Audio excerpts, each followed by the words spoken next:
Не деген дәмді донер. Баршаңызға қайырлы күн, сіздермен Ақерке. Бүгін мен сіздерге үй жағдайында донерді жасалу жолдарын айтатын боламын. Менің донерім не үшін кішкентай десеңіздер, өйткені мен оның лавашын, яғни қамырын өзім үйден істедім. Мендегі таба кішкентай болғандықтан донерім де кішкентай болды.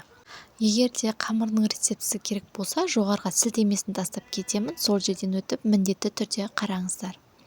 Ең алдымен біз етімізді маринадтайтын боламыз. Бұл жердегі ет менде қойдың еті.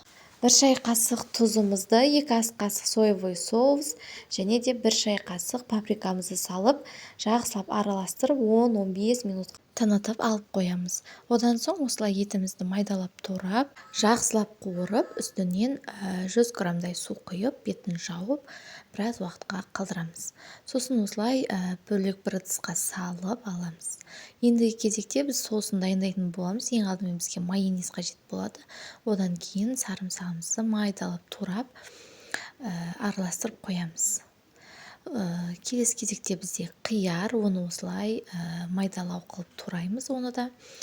Одан соң бізде қызанағымыз видеода көрсетілгендей қылып турап, барлығын осылай дайындап аламыз. Осылай соусымызды жағып, етімізді қоямыз.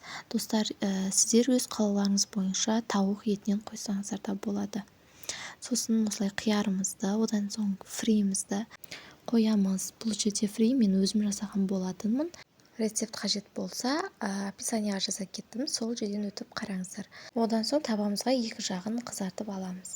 Міне бізде үй жағдайындағы донеріміз дайын болды.